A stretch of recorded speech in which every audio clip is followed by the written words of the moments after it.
Hello दोस्तों, आज हम बात करेंगे कि जो है एक टीचर हैं अनअकैडमी के, जो उनको इस बात से निकाल दिया गया है कि उन्होंने कह दिया था कि अनपढ़ नेताओं को जो है वोट नहीं देना चाहिए। और उन्होंने ये बात किस वजह से कही थी और किस मुद्दे पर कही थी। अब ये इस बात को हम समझते हैं कि लॉ में जो अमित शाह जी द्वारा चेंजेस किए गए हैं आईपीसी और सीआरपीसी और भारतीय साक्ष्य अधिनियम को लेकर के जो बदलाव किए गए हैं, उनमें उनके नामों को चेंज किया गया है। और जो आर्टिकल थे, उन आर्टिकल जो सेक्शंस थे, उन सेक्शनों को हटा करके उस जगह पर दूसरे सेक्शन को लाया गया है और कुछ बदलाव नहीं किया गया है। अब इन बदलावों से अब आप ये देखेंगे अनअकैडमी लर्निंग का जो है बहुत बड़ा प्लेटफॉर्म है अपने देश में, भारत देश में। तो ये मान के चलिएगा कि उस प्लेटफॉर्म पर पढ़ाते थे जिनका नाम था करण सागवान, वो लॉ के अध्यापक थे, वो पढ़ाते थे अनअकैडमी में। उन्होंने ये बात केवल इतनी सी बात कही कि अगर आप चुने तो पढ़े लिखे नेताओं को चुने, अनपढ़ नेताओं को मत चुने। बस इतनी सी बात पर उनको उस चैनल से निकाल दिया गया। अब उन्होंने ये बात किस पर कही, अब आप खुद ही देख लेते हैं कि जब कोई किसी चीज़ का नोट्स बनाए हो और बहुत सारी चीज़ें, बहुत सारी मेहनतें करते हैं, नोट्स बनाते हैं बच्चे और बहुत सारी किताबें लेके रखते हैं जो हज़ारों रुपए की BED से लेके रखना पड़ता है और पढ़ना पड़ता है। तो एक छोटे से बदलाव पर अगर मेरा भी मानना है कि अगर किसी भी आर्टिकल, किसी भी सेक्शन को आप ले लेंगे आईपीसी के, मान लिया सेक्शन 302, अब 302 को हम 101 में रख देंगे तो क्या बदलाव होगा? आपको ये लगेगा कि सेक्शन 302 ये मर्डर का है, तो आपको तो ये लगा कि चलो हमने 302 को 101 में रख दिया। अब 101 में तुम्हारे रखने से क्या बदलाव हो रहे हैं? केवल इन अंकों में परिवर्तन हुआ है, बाकी तथ्य तो सेम है वही जो तथ्य थे पहले। तो इन अंकों में परिवर्तन करके क्या मिलता है?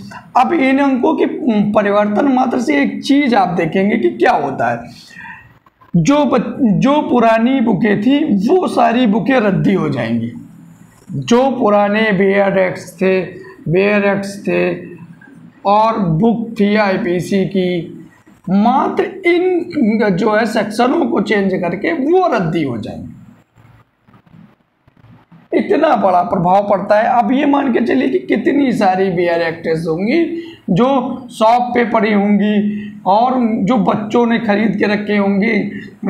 पूरे भारत में अपनी अभी देखिए करोड़ों रुपए की बेयर एक्टिंग रद्दी चली जाएगी। केवल इनको लगता है कि जो है 302 को 101 करके बहुत अच्छा कार्य किया गया है। इन बातों पर उस अध्यापक ने, लॉ टीचर ने ये बात कही थी कि जो है चुनिएगा तो पढ़े लिखे नेताओं को चुनिएगा कि अनपढ़ को नहीं। अभी आप खुद ही समझ सकते हैं कि 302 को 101 करके क्या मिलेगा। या हम 375 को जो है 63 कर देंगे, क्या मिलेगा?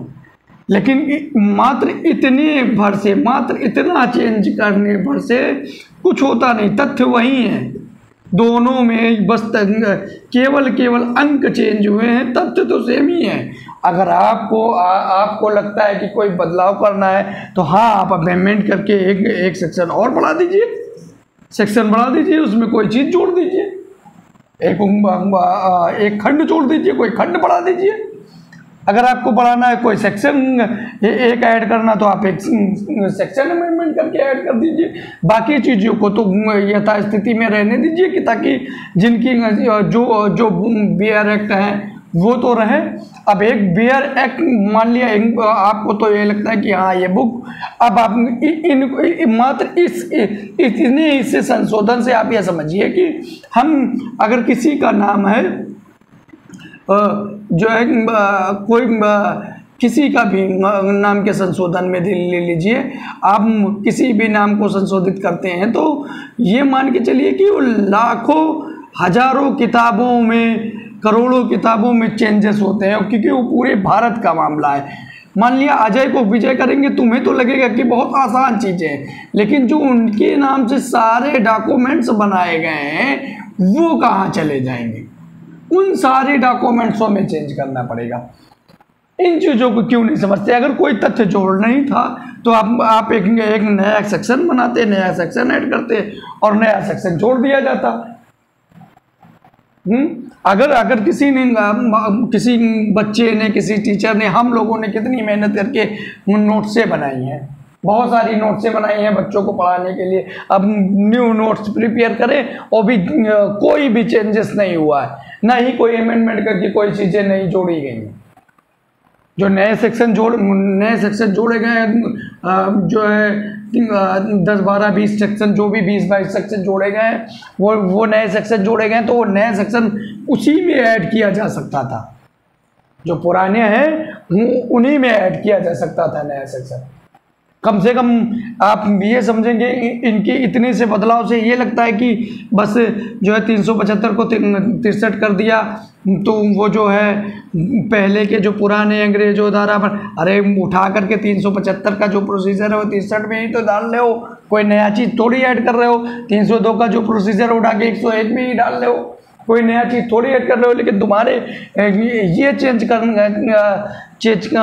करने मात्र से आप ये देखेंगे कि करोड़ों बुकें, करोड़ों बैरक पूरे भारत देश में बर्बाद हो जाएंगे हैं, और उसका इम्पैक्ट पर्यावरण पर भी पड़ेगा। अब नई जो बुकें जो है छपेंगी, उन पर पेड़ कटेंगे, बहुत सारे पेड़ काटे जाएंगे, तब कागज़ तैयार होंगे, कागज़ों से बुकें छपेंगी। तो ये भी तो आप ये देख सकते हैं कि यहाँ पर्यावरण पर भी तो इसका असर पड़ रहा है, ना कि इंसान पे पड़ रहा है। बहुत सारे स्टॉक्स जो ओल्ड स्टॉक्स है वो सारे रद्दी हो जाएंगे, जो बैरक पहले से तैयार हैं।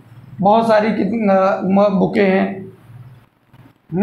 जो बच्चे पढ़ने के लिए लाए हैं बहुत सारी। तो इन चीज़ों पर उस टीचर का, जो करण सागवान है, उनका गुस्सा जाहिर सी बात है, हर अध्यापक को गुस्सा आएगा जिन्होंने पढ़ाई की है, जिन्होंने नोट्स बनाई है और देख रहे हैं कि कोई भी जो इसके अंदर जो तथ्य थे वही तथ्य हैं, उनके अंदर कोई भी बदलाव नहीं किया गया है, वही तथ्य हैं, वे केवल नंबर को बदलाव किया गया मात्र। ना तुम्हारे उससे तो नंबर मात्र है, लेकिन जो बदलाव से जो अदर चीज़ों पर इम्पैक्ट पड़ रहा है, इन बदलाव का केवल डिजिट मात्र से उनका क्या करना है?